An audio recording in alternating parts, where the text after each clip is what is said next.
Tenemos a Ronnie Kaplan, capitán israelí, portavoz de la Fuerza de Defensa de Israel, ¿verdad? Para toda esta audiencia que nos está viendo. Buenos días, capitán, ¿cómo está?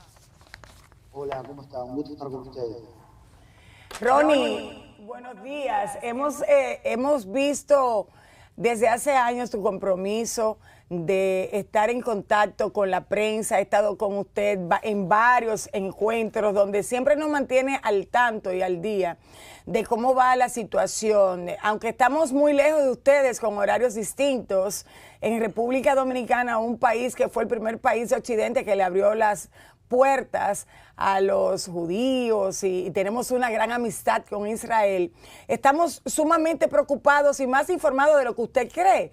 Sin embargo, jamás como que usted, que está frente a situaciones de seguridad de su país en Israel, nos diga cómo está el tema con Hezbollah. Bueno, primero que nada, sí, estamos muy lejos, pero nos sentimos muy cerca porque el pueblo israelí es cercano al pueblo dominicano, muy cercano, los queremos mucho y sabemos que es recíproco. En este momento nosotros estamos prontos para seguir avanzando en la ofensiva contra el grupo terrorista Hezbollah. El grupo terrorista Hezbollah, para dar un poco de contexto a nuestra audiencia, estuvo durante prácticamente un año atacando a civiles israelíes en el norte.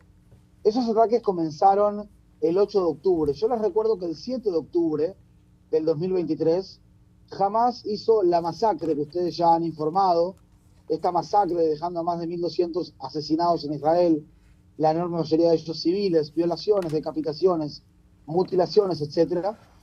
Y el día 8 de octubre, el Hezbollah comenzó a atacar a Israel. Lo hizo a través de todo tipo de células terroristas que intentaron infiltrarse. Lo hizo a través de más de casi 10.000 cohetes, misiles y drones, es decir, aviones sin piloto, suicidas que venían a atacar a Israel. Y nosotros durante todo este tiempo intentamos desarrollar una solución diplomática, una solución que permita terminar esta cuestión, pero esa solución diplomática no llegó, no hubo caso. Entonces ahora hemos intensificado aún más nuestra ofensiva contra Hezbollah. Días atrás alcanzamos a su jefe, Hassan Nasrallah, en un búnker en el barrio Dahia de la capital del Líbano, Beirut. Hemos también diezmado o disminuido a través de alcance de posiciones, de ataques a depósitos de armas y a armamentos específicamente del Hezbollah en el sur del Líbano y en otros sitios. Y básicamente esta situación, nuestro objetivo es muy claro, que nuestra población civil regrese a sus casas. Tenemos 60.000 personas evacuadas. Somos un ejército que cuidamos a nuestra población civil. ¿Qué más quiere la población civil que su gobierno, que su ejército, que su fuerza de seguridad las cuide? Y eso es lo que estamos haciendo, intentando que la gente vuelva a casa, y para eso hay que empujar a Hezbollah hacia el norte del río Litani, que queda como unos 20 kilómetros del límite. Así no pueden ser o poner o ser una amenaza constante para esa población que tuvo que abandonar su casa. Ronnie, precisamente queríamos saber, sé que son secretos militares también, cómo dieron con este líder en ese búnker. Y es parte también de lo que mucha gente se pregunta con la efectividad de ustedes, con su inteligencia. Si quieres compartir algunos detalles de cómo ubicaron a ese líder que tú acabas de mencionar, de Hezbollah, y el tema de los beepers y de los dispositivos que explotaron. Sí, ciertamente, pues ustedes se hacen responsables por ese evento. Mira, en tanto portavoz oficial, prefiero no comentar, es decir, no puedo ni confirmar ni desmentir el tema de los beepers, pero efectivamente el tema de Nasrallah fue el día viernes pasado, aproximadamente a las 6 de la tarde, hora local. Tuvimos una información muy concreta de inteligencia de que Nasrallah se encontraba en el cuartel general del Hezbollah, en el barrio Dahia de la capital libanesa, Beirut. Allí nosotros hicimos una operación que ya estaba aprobada y nuestros aviones salieron hacia ese lugar. y básicamente alcanzaron la posición por intermedio de determinados proyectiles, alcanzaron la posición de ese cuartel subterráneo. Nasrallah no pereció solo, sino junto con otros 20 importantes líderes que estaban en ese mismo instante planificando operaciones contra la población civil israelí, que estaban en ese mismo instante, el mismo Nasrallah, no en ese mismo instante, sino quiero decir en los últimos años, Nasrallah había logrado transformar a un pequeño grupo terrorista en el ejército terrorista más importante del mundo, como es el Hezbollah, con 150.000 cohetes, por lo menos hasta el 7 de octubre, tenía para atacar a Israel, con muchos kilómetros de túneles en el sur del Líbano, con también misiles teledirigidos y todo tipo, como te digo, de más de 100.000 hombres, un grupo terrorista de más de 100.000 hombres, que tiene más cohetes y misiles que cualquier ejército en América Latina, ni que hablar, y también en el Caribe. Entonces, básicamente, fue una operación entre la inteligencia y la Fuerza Aérea Israelí. Mira, a mí me gustaría escuchar tu parecer como precisamente lo que representas, un vocero, portavoz, capitán del ejército israelí de una comunidad internacional en parte que los acusa de genocidas, gente que habla que van más de 40.000 muertos ya en esta guerra, más de 100.000 heridos y que tiene que parar ya. ¿Qué tienes tú que decir a toda la audiencia en español que nos ve en República Dominicana y Latinoamérica y Estados Unidos en esa versión de que se le acusa a ustedes de estar haciendo una masacre para una población civil en la Franja de Gaza? Mira, ante todo, nosotros luchamos según el derecho internacional humanitario. Un derecho internacional que tiene tres principios concretos.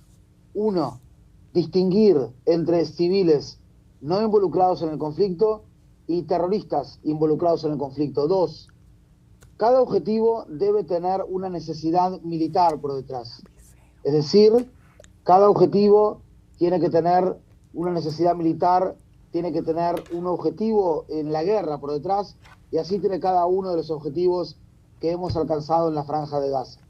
Y tres, por detrás de un objetivo tiene que existir una proporcionalidad, que significa la ventaja específica que se puede obtener al alcanzar, al atacar ese objetivo, frente a la cantidad de daño colateral que eso puede llegar a generar, y eso es algo que se calcula en cada uno de los objetivos. Esta guerra no es una guerra contra el pueblo en Gaza, tampoco en el caso del Hezbollah es una guerra contra el pueblo en Líbano. Esta es una guerra contra el grupo terrorista Hamas, en el caso de Gaza, y contra el grupo terrorista Hezbollah, en el caso del Líbano. Sabemos que hay civiles muertos en la Franja de Gaza. Somos conscientes de ello y lo lamentamos profundamente. No es algo que nosotros estemos buscando. Nosotros estamos buscando solamente alcanzar a terroristas. No obstante, ¿qué es lo que hace el grupo terrorista? El grupo terrorista lo que hace es incrustarse o mimetizarse, si se dice así en dominicano, dentro de la población civil durante prácticamente 17, 18 años, y utilizan a sus civiles como escudos humanos. Ustedes saben, por ejemplo, que Hamas pone muchos explosivos dentro de las casas en la Franja de Gaza. ¿Cuántos niños palestinos en Gaza han muerto por este tipo de explosivos que son puestos para los soldados israelíes? Pero así y todo, mueren chicos porque son trampas. ¿Cuántos misiles y cohetes de Hamas han caído dentro de la misma Franja de Gaza? Más de 1.000. Esos también matan lamentablemente a población palestina, y la verdad hay que decir que esta es la guerra urbana más compleja en la historia de la humanidad. Me estoy refiriendo a la guerra en la Franja de Gaza. Es la guerra urbana más compleja de la historia de la humanidad, y nosotros hacemos todo lo que está dentro de nuestras posibilidades para maximizar el daño de los terroristas y minimizar el daño a estos civiles que los terroristas se esconden detrás de ellos, mientras que lo que hace el Hamas es justamente lo contrario, es lanzar cohetes hacia población civil israelí de forma deliberada y esconderse, como decía antes, detrás de civiles dentro de la Franja de Gaza. Ronnie. Amén, y que también tienen a 101 secuestrados todavía, que también eso constituye un crimen según el derecho internacional. Sí. Ronnie, antes de pasar con Nicabli, la otra pregunta, como has mencionado, Hezbollah y Hamas, un artículo que presenta CNN dice: Hezbollah no es Hamas. ¿Puede Israel permitirse otra guerra total? Para que la gente que no domina quizás el tema, ver la diferencia, tú has dicho Hezbollah, Líbano, Hamas, Franja de Gaza, explicar un poquito la diferencia de estos dos enemigos y cómo se han unido en este momento crucial, en esta guerra que tú dices que es la más compleja a nivel civil. Sin duda, miren, Hamas atacó el día 7 de octubre y como decía antes, Hezbollah atacó el día 8 de octubre, es decir, un día después de que atacó Hamas, cuando Israel estaba desangrando. ¿Cómo así que dos grupos terroristas atacan al mismo tiempo? Porque Israel no está luchando solamente contra el Hamas o solamente contra el Hezbollah. Ojalá estuviese luchando solamente contra ellos. La realidad es que Israel está luchando contra un eje, contra una coalición liderada por un país llamado Irán, un país terrorista, que tiene varios agentes, tipo un anillo en torno a Israel, que ellos construyeron en los últimos 20 años, y cada uno de esos agentes del Hezbollah, de Irán, están atacando a Israel prácticamente hace un año. Por ejemplo, los Houthis en el Yemen, un grupo terrorista en el Yemen, que son soberanos también allí, están atacando a Israel. Por ejemplo, el sábado lanzaron un misil hacia Tel Aviv. Las milicias chiitas en Irak, las milicias chiitas en Siria, grupos financiados por Irán también en Judea y Samaria, el mismo Hezbollah en el Líbano, pero también hay Hamas en el Líbano, y también está Al-Amal en el Líbano, o es otro grupo terrorista. Varios grupos terroristas también en la zona de, como le digo, de la Franja de Gaza, además del Hamas, y de esa manera Israel se intenta de plantear que estamos luchando solamente contra Hamas, pero estamos luchando contra muchos agentes o países que no creen en la existencia del Estado de Israel. Lamentablemente, así como nuestras escrituras dicen, ¿verdad?, sobre el Estado de Israel, sobre el pueblo judío, esta gente no cree que nosotros tengamos derecho a existir en este lugar, y nosotros es que no nos queda otra que luchar en todos los frentes que nos sea necesario. No nos queda otra opción si queremos realmente restaurar la seguridad de nuestra gente en este país con tres objetivos centrales. Les repito, devolver a los secuestrados, desmantelar a Hamas y devolver a 60.000 evacuados, en este caso, en la frontera norte de Israel. Ronnie, interesantísimo lo que nos dices, recordarle a la gente que estamos hablando con Ronnie Kaplan, quien es capitán israelí, portavoz de la Fuerza de Defensa de Israel y está justamente allí en el lugar de los hechos, de lo que está pasando. Mira, mi pregunta va hacia dos miradas. Primero, hay un grupo de ciudadanos allí que en las noticias de hace unos días vimos que pedían la renuncia de Benjamin Netanyahu, entendiendo que él podría ser la causa de la no solución del conflicto. Quisiera saber cuál es la realidad en este momento sobre eso. Y segundo, si justamente Benjamin Netanyahu ha recibido apoyo de la comunidad internacional para mediar de otra manera que recuperen la paz, tanto en Palestina como en Israel, que están en conflicto desde ese triste 7 de octubre, como lo mencionas, y teniendo 101 rehenes aún sin recuperar. Mira, sin ingresar en temas políticos internos, que no me corresponde como portavoz de la Fuerza de Defensa de Israel, puedo decirte que esto no se trata de una cuestión política aquí en Israel. Esto se trata básicamente de una cuestión absolutamente, es decir, no política, sino una cuestión que esta gente no quiere un Estado al lado del nuestro, no quiere una paz, quiere un Estado en vez del nuestro, quiere establecer un califato sobre las ruinas y los escombros del Estado de Israel moderno. Entonces, gente que habla de forma abierta durante décadas, que no cree en tu propia existencia, a diferencia de lo que nosotros estamos acostumbrados en el Caribe o en América Latina, que nos podemos arreglar de forma tranquila, que podemos hacer las paces. Aquí, para hacer la paz, hay que estar preparado para la guerra y hay que tener la capacidad de salir a la guerra en la medida de que tu enemigo te termine, como lo ha determinado aquí Hamas desde el día 7 de octubre y Hezbollah desde el día 8 de octubre prácticamente. Entonces, nosotros no estamos buscando guerras por un lado, estamos buscando remover estas amenazas, estamos buscando devolver a casa a personas que fueron secuestradas en sus casas en pijamas el día 7 de octubre, a personas que fueron evacuadas de sus hogares y son refugiados en su propio país desde el día prácticamente 8 de octubre, en este caso en la frontera norte. Pero nuestros enemigos tienen que entender que nosotros somos un hecho consumado, que nosotros estamos acá para quedarnos, que nosotros vamos a defendernos y que todo aquel que desee infligirnos amenazas, ataques, etcétera, vamos a golpearlo mucho más fuerte de la capacidad que él tiene de golpearnos. Ronnie, finalmente, que gane Trump o que gane Kamala, ¿qué impacto tienen estas elecciones del 5 de noviembre en medio del conflicto que está Israel a propósito de lo que mucha gente entiende, el apoyo incondicional de Estados Unidos al Estado de Israel?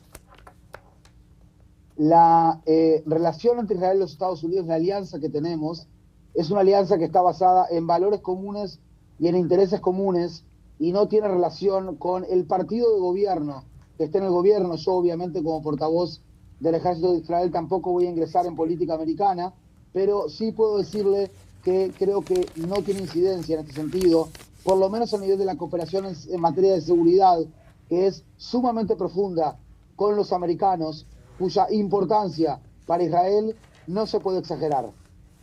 Gracias, Ronnie. La verdad es que me quedo, de todo lo que hemos hablado, me quedo con la posición de muchos aquí en República Dominicana, que es seguir orando para que Israel pueda recuperar su paz y para que civiles no sigan pagando del otro lado, muchas veces con su vida, el tema de ese desacuerdo y esa guerra civil, como tú mismo mencionas. Pero también me quedo con lo siguiente: el que está buscando la paz tiene que estar preparado para la guerra.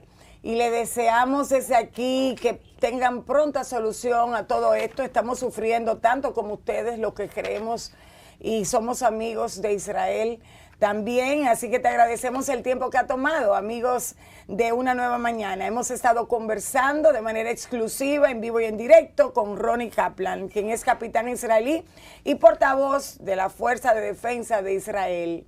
Buenos días, muchas bendiciones. Muchas gracias, estimada, bendiciones. Gracias por esa amistad, gracias por esa oración. Creemos en la fuerza de la oración que tiene ahí el pueblo dominicano, a quien tanto queremos acá también en Israel, y espero que pronto podamos encontrarnos por allí o aquí en Jerusalén, ya con paz. Gracias, que así sea. Que así sea, gracias. Bueno, damos seguimiento a todo lo que pasa en Israel, así es, y como la pregunta que le hacía precisamente a Ronnie Kaplan, Hezbollah no es Hamás, y es que es una guerra doble. Cuando hablábamos de estos ataques de Hezbollah y de lo que estaba pasando en el Líbano, mucha gente no conectaba quizás porque pues Hamás tenía estos tentáculos o estas conexiones, y se trata de dos enemigos que, puestos de acuerdo, como ha dicho Kaplan, desangrando Israel, al día siguiente pues Hezbollah también ataca. Vamos a hacer una breve pausa, continuamos aquí con más contenido, no se muevan.